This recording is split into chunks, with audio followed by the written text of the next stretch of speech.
Hey Canucks fans, I invite you to join me in recognizing and appreciating just how lucky we are to have Thatcher Demko as our goaltender. I'm Canuck Clay, and this is my Canucks take on One Take. It's Clay's Canucks commentary for Saturday, February the 5th. If you're new, here's what you should do. Hit the subscribe button now for daily Canucks insight that's positive, timely, and trustworthy. Thanks to everyone who joined me for my live stream last night, my live chat with Shannon, the hockey guy. He came as advertised, witty, humble, knowledgeable, entertaining, all those things. So thank you to Shannon for joining me, and thanks to all of you for joining us. Been really blessed with some good Zoom guests this year, I should say. Since the start of the year, I've been able to talk to Nadia Popovic from Seattle, then Trevor Lai, who designed the Canucks Lunar New Year jerseys. You see the puck back there. And then, of course, Lego Rocks earlier this week, and then the hockey guy last night. Who's next? We shall see very soon. Okay, let's talk about Thatcher Demko. Let's appreciate Thatcher Demko. Let's be grateful for the fact that we have this guy for the next 4 seasons after this, at least. So it's All-Star Weekend. I talked a bit about the skills competition yesterday. I just finished watching the Metropolitan Division beat the Pacific Division 6-5 in game number 1. It's weird. Pacific Division, they either win, they've won 3 times since they've gone to this 3-on-3 format, or they get bombed in the first. Oh, they didn't get bombed, but they lose in the first game. And John Gibson, I kind of joked about this on Twitter. I said he's kind of like that partner you have in Family Feud Fast Money, where you have to get 200 points, but he only gets like 50 points for you, and then you have to make up the rest of the slack, so to speak. Demko, well, Gibson led in the first shot of the game. He led in 3. Demko led in 2, and then there was an empty netter as well. But yes, Pacific Division loses 6-5. So Demko and his teammates on the outside looking in as the mini tournament progresses. But let's appreciate Thatcher Demko. Let's appreciate the fact that he was the lone Vancouver Canucks representing at the All-Star Game. And he did fine. He's very likable. He's very mature. I think he's a good ambassador for the game. He's got a fun side for sure. And it's quite sarcastic when he wants to be. But overall, this is a guy that we can say we are going to build our team around, that he's untouchable in all this trade talk for the Canucks, and he'll be our foundational goaltender for the next 4 or 5 years for sure. And you guys, you've those of you that have watched me for the past few years, you know that ever since Demko came into the fold, I've always said, because I heard it straight from someone who works for the Canucks back in the day, that the Canucks have Luongo type hopes for Demko. And maybe 2 or 3 years ago, when you heard me say that, you say, "Well, Clay, that's too much of a stretch. Luongo's the best goaltender in our franchise history. Maybe Kirk McLean's a close second." But why would you peg someone with saying that he has Luongo type hopes or Luongo type potential? But even Luongo recently in an article in the Province said that Demko is easily one of the top 5 goaltenders in the league. And that's high praise coming from the now Florida executive. So Luongo notices it. Obviously Canucks brass noticed it because they were willing to stay with Demko and then let Jacob Markstrom walk to free agency. Markstrom is making $6 million for 6 years. Demko is making $5 million for 5 years. Love Marky, but I know which goalie I would take given the contract, given the age of the goaltenders, and given what we can see that Demko can do. And what we saw him do a little bit in today's All-Star Game, kind of flashbacks or deja vu, especially for Peter DeBoer, the head coach of the Pacific Division, the head coach of the Vegas Golden Knights. DeBoer even mentioned that Demko was keeping them in the game in the second period, the second half of their 2-period game.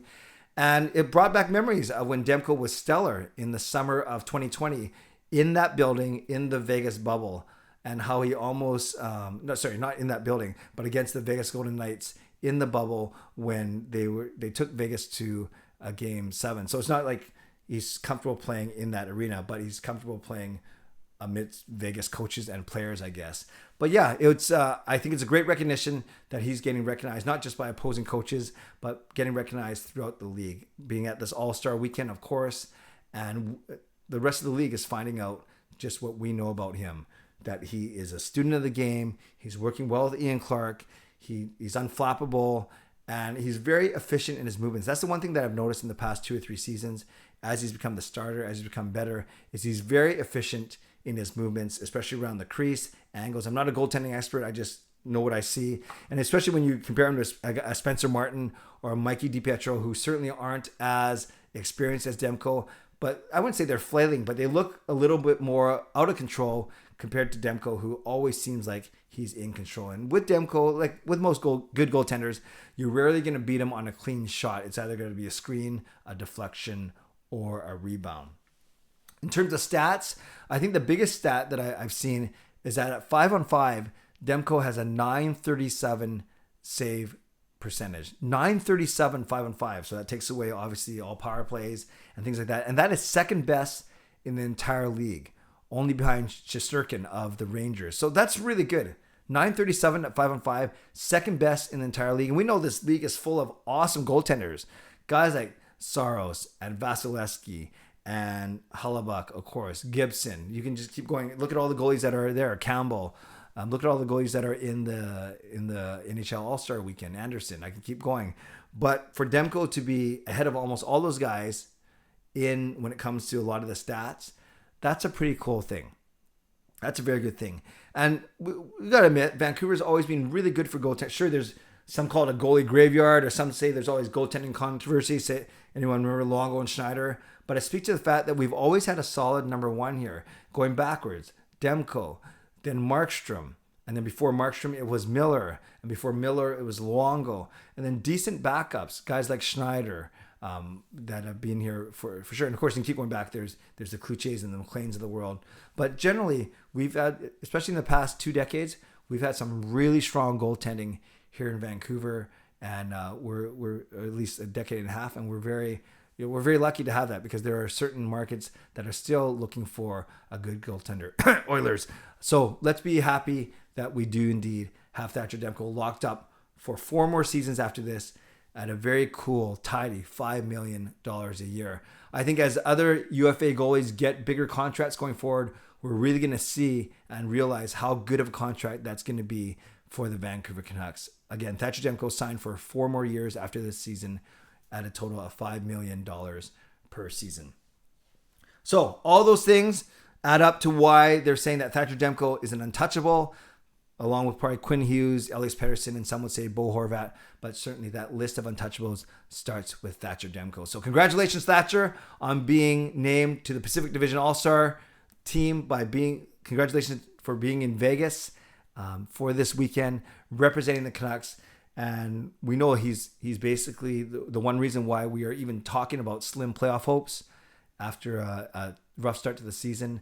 But Demko has been stellar all year, and I can't wait to see what he does, not only for the rest of this season, but for the many years going forward. Canucks fans, in the comments below, let me know what you think about Thatcher Demko. What specifically do you like about his game or his demeanor? Do you have a favorite moment? The Scorpion save against the Rangers comes to mind. But talk to me about Thatcher Demko, and do you share my appreciation for him? Let me know in the comments below. Shout out to my sponsors, Perform and Transform, personal training and weight loss. Sign up now for a free 7-day trial. Shout out to Van City Experts Real Estate Group, Jason Lim and his team. Contact them for all of your real estate needs. Shout out to my members, legendary Lucas Gates, legendary Justin Credible, legendary Andrew Chang, hero members nucksfan number 29 and Carol Bovenlander, Hall of Fame members Jens95, Sim Alexander, Chris Seifert, Adam Bruville, Shannon Hollingworth, HSM Fangirl Gaming, Smooth Groove, and Funk Q. Thank you for your support as always, and thanks to the support of all members of all levels. You are listed in my video descriptions. If you want to become a member of the CCC Crew, press the join button underneath this during my videos on the memberships tab on my YouTube channel. By the way, today's Saturday, that means tomorrow's Sunday. Ask me anything tomorrow, so make sure you go to my community tab now and leave a question for my Ask Me Anything vlog tomorrow. And then a big live stream tomorrow night, hinted at some announcements that I'm going to make about the short-term and long-term future of this channel. So I hope you join me tomorrow night at 10 p.m. But in the meantime, go to my community tab and leave me a question for tomorrow's Ask Me Anything. Okay, friends, subscribe if you'd like to. Like this video if you'd like to. Become a member or upgrade your membership if you'd like to. And leave a comment down below about Thatcher Demko if you'd like to. Stay safe, stay healthy. Take care of yourselves and take care of each other. Have a great day. God bless. And go Canucks go.